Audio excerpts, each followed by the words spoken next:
Hi. Hi, I'm John Lemison.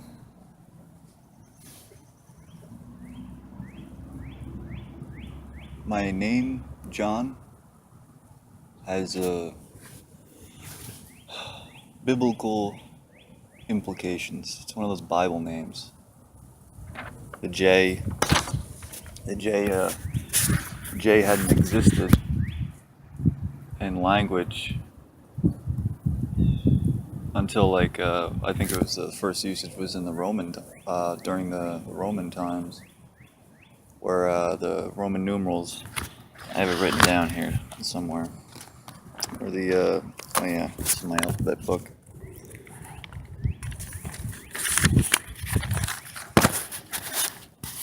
Let's see. There's a origin swash letter I when they at the end of a Roman numerals when they had two I's, the one I became a J. So J came out of that. Anyway, the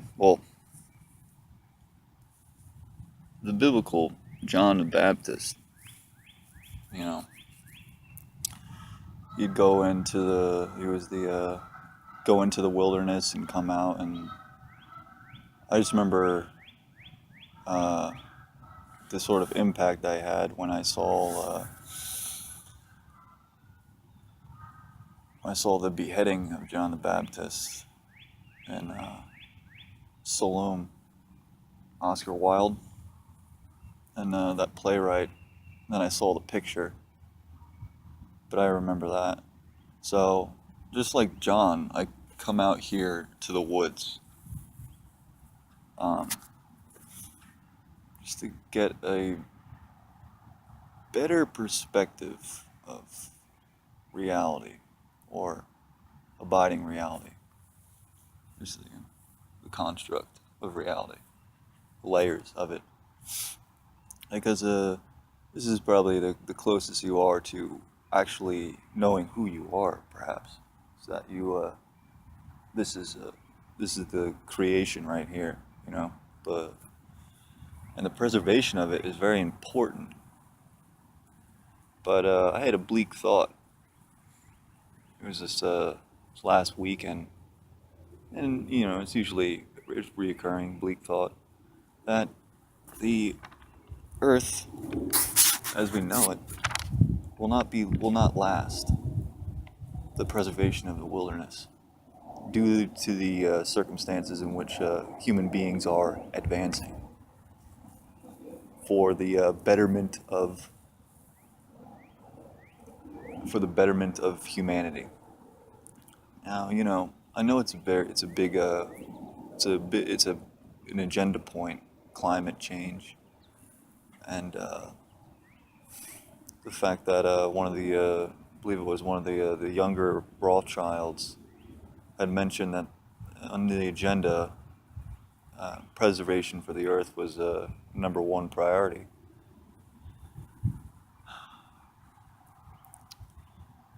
Which might explain why um, why we're so involved in this other universe, like involved more into URL computer.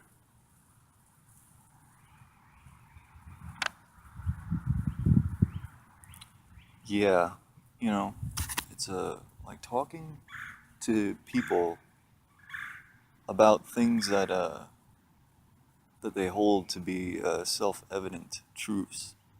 It's a very difficult task. It becomes a task. It's very difficult to even introduce an idea. That's why I like that picture Inception, where they plant the idea in the guy's head. They go into a dream world, do it. Perhaps we'll find ourselves as beings that in the future will be uh, looked back as inception agents, dream inception agents, and planting this idea into the head. And man, there's just a lot of great stuff. There's a lot of great stuff out there. You know, I mean, things are happening around us all the time. So it's just like you want to look into things and see, like lift the veil. A very thin veil.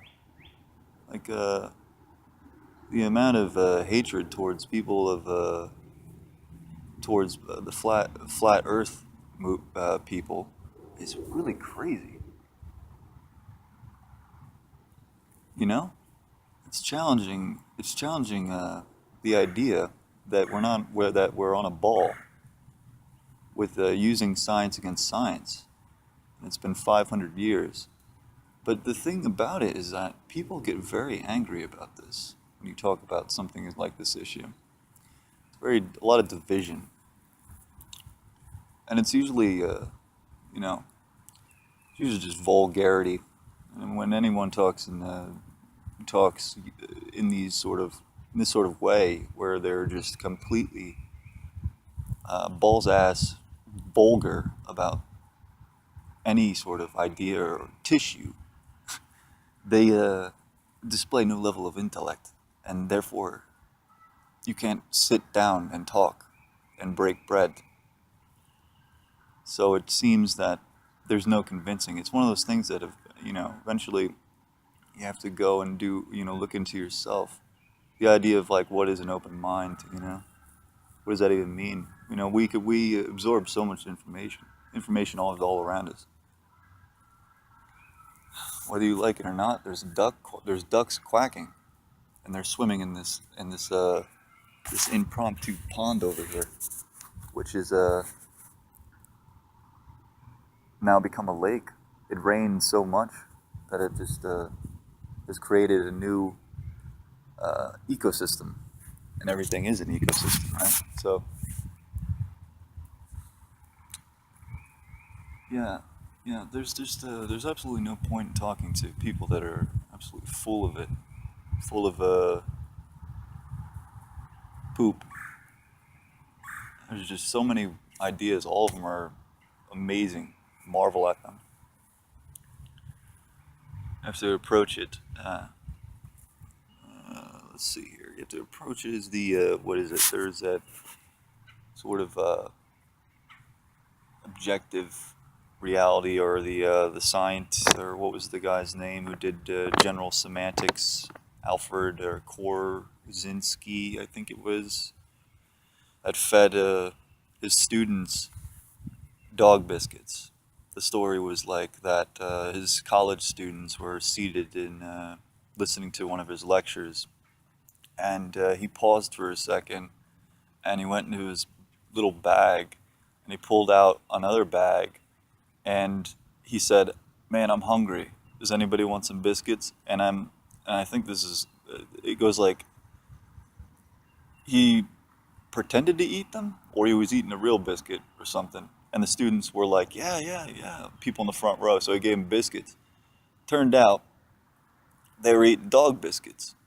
And then he tells them that, and they spit it out. They go, and he goes, "You see that? I just made them eat their words. Because you take them words for face value, you know?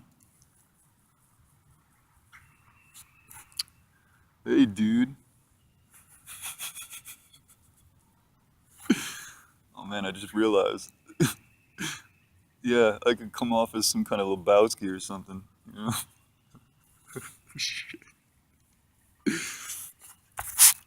Well, you know.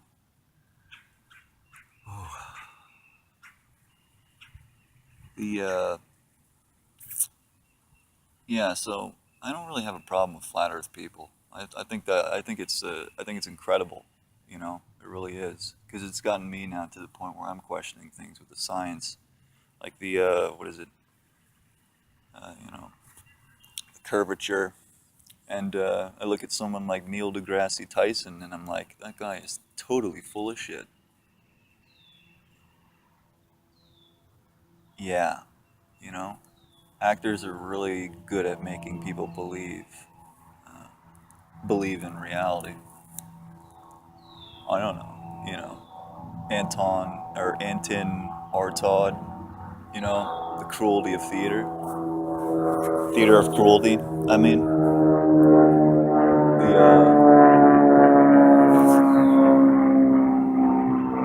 there goes that. There it is.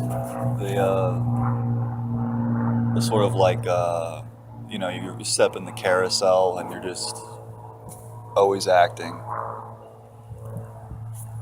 And he got put into a psych ward, and man, he some of those drawings, if you check those out, I remember I'm like, this dude just invented time. He just figured out time travel, and he's not, and he's definitely not fucking Stephen Hawking.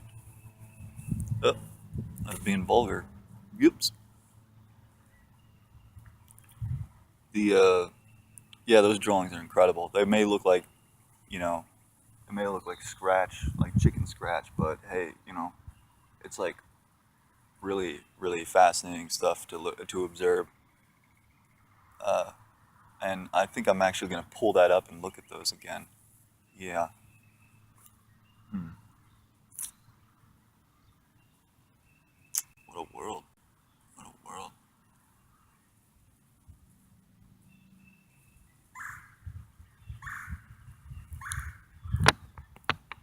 Yeah. I do. There's definitely we don't know everything. That's for sure. You don't. You don't know why. You don't know why it's a G. You don't know what a G is. Some people do. Oh, gee. Golly. And you don't know why it's compasses. What is it with the pencil? Forms a triangle, trilateral commission. What? Uh, Gravity? Huh? Really? Something's not heavy, so it just simply just doesn't float. It has too much matter, too much density. Oh man, what a scene! What a far out trip, man. You know? Hey, hey, you don't know. You don't know. You don't know. Oh yeah. So it's like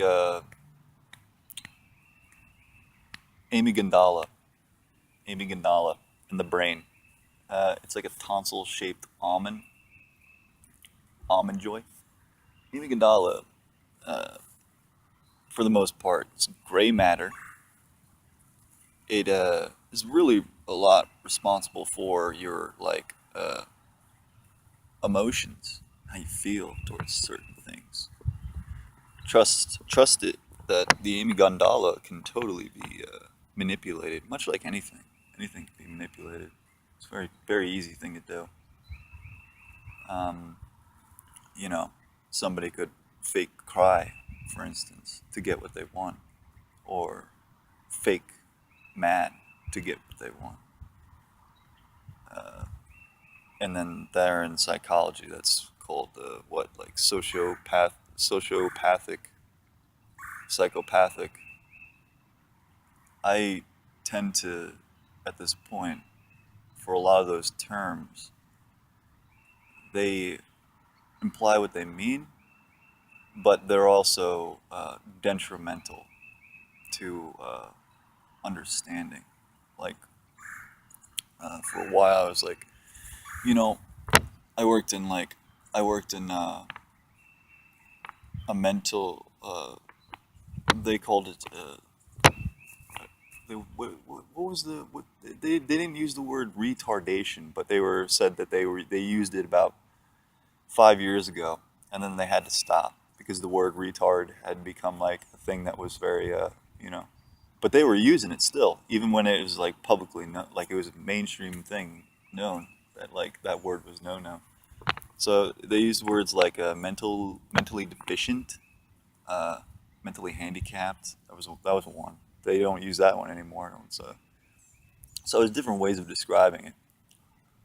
Uh, and I worked in a place like that with a lot of people that really they really got the they didn't get a fair shake at all. You know, they were they were basically like in and out of the system, and they were treated as like they were treated as criminals, and their behavior was like sort of rewarded uh, by uh, by they had to be very very good, and there was there were threats of punishment, like some uh, one of the one person was locked in a broom closet because he just couldn't. He just kept. He go, oh. He would be like, oh, oh, and he had to grab onto something. Now, there's a reason why he's doing that. You know, there's precisely a reason. That's definitely. You know, he always had to grab stuff, and his mouth was completely dry all the time. Like, geez, they never let him have water, and he could only have so much. They said something to the effect that they had to limit his water intake because it would kill him. And I'm like, what the? So, you know, it was basically like, you know, um, I don't know if I'm getting this clear, but the reason why I came to this is that I was talking about words and like how they're used in psychology, and they would be given a reward, which would put them back forward and keep them in the ward if they went backward. And I'm like, man, what a trippy system, reward system. It I mean, when you say it out loud, it doesn't really make any sense at all, does it? Um, yeah, that was a pain. That was like a painstakingly moment of like just hello, Captain Obvious here. You know, like this is like a small scale of like how the world is run around us. It's quite terrifying. And this was just an institution that was very behind the times, very, very behind the times. And you know, I don't even think that we're either. There's some of us that are very ahead of the times, and there's some of us that are very much in the times, very decadent. Decadence, yeah, I'd say. There's a lot of that going on. There's that, you know. As long as I've been living, I've just witnessed, and you know, just thinking about it, what it is to be very much in the times and decadent, like getting getting drunk, going to bars, uh, listening to live music, um, and people that don't really do anything else but that. That sounds like to me like a form of decadence. Very boring. So I don't really go out. You know, don't know where I don't know where my third place is other than the woods. You know, where I often go hiking, just spend time with myself, just walking, and then you know eventually meet other travelers in the wilderness, which is really cool. But you know, um, yeah, just not into this whole like how this thing is going down at all. You know, usually when you're unemployed, you get a really good perspective of it, and that it is certainly the game of life. Either you want to play or you don't, but it's got to be a way that you can be able to do it. And some people are doing it with their you know conspiracists, and I hate that word because it has a con in front of it and races in it. So it's like I think a divisive word, conspiracy. Very yeah. I wouldn't use the word conspiracy, but there's that sort of they call it, and there's also there or truthers, right? Um, you know, split down the middle. Uh, Conspiracy, you can just shake hands with you can't shake hands with a circle. You know what I mean? Because you can't. You don't. You see the circle, but you're not inside it, so you don't know what's going on. So how can you be? Conspiracies usually tend to do that, and that's what Robert Anton Wilson said, right? So everyone is involved in their own little conspiracy, just like you know, on a large scale. It's just that's an incredible thing, and it's just that with that in mind, it's usually that I guess there are some people that are there's most people that don't really think of a big picture here, don't really see exactly what is unfurling before their eye.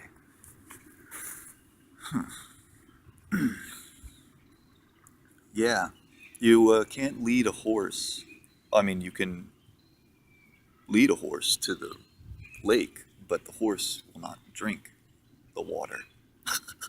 I always like that one. I like it. Here's another one. Here's a really good one. Rogue in X-Men said it. She says, "You're more nervous than a cat in a room, a long-tailed cat in a room full of rocking chairs." And I was like, man, when I heard that, I was like, that is a really great one. Spot on. And I got that through the X-Men cartoons. Whoa. Um, no matter where you go, that's where you're at. YouTube commenter. I read this somewhere. Oh, there goes another chemtrail. Whoa. Yeah. As a matter of fact, it's facts of life. Facts of life. Family matters. What else? The Simpsons. um, that's dynamite. Let's see here. What else? I don't know what Archie Bunker did. I never really watched that. To the moon, Alice. And that was a fake thing, right? That was totally hoax. If anyone believes in the moon landing, that actually happened. You are seriously, you're nuts. If people to believe, like, there's still people that believe that just watch the footage, man. People actually believe that we went to the moon. Oh my god, what a crazy world. So like, what else? I was on a rhythm here. I had something going. Uh, TV shows.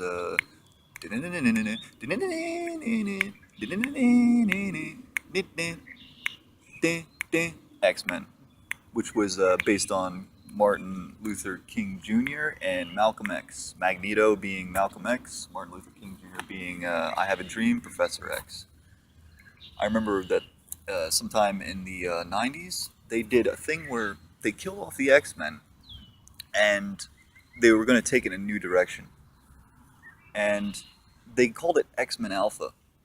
Uh, and then eventually ended with X-Men Omega. But the whole idea for it was that Professor X was dead, and that the X-Men, the whole thing that you were shielded was a dream, that it was all in the mind of Professor Xavier.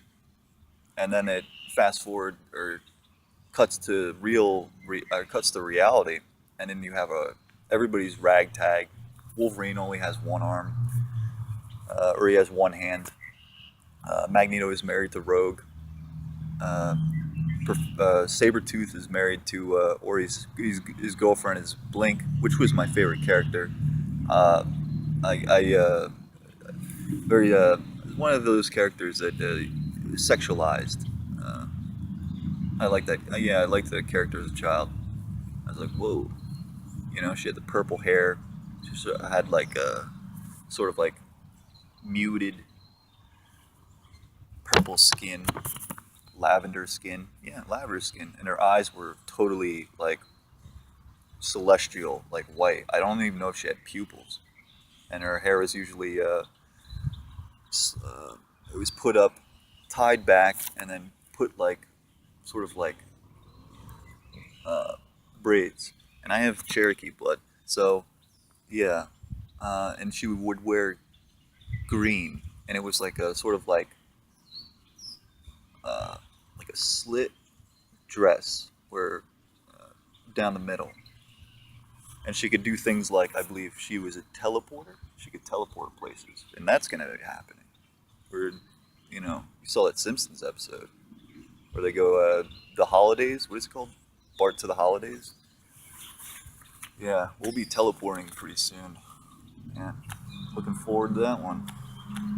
Yeah. Which reminds me, I got to teleport right now.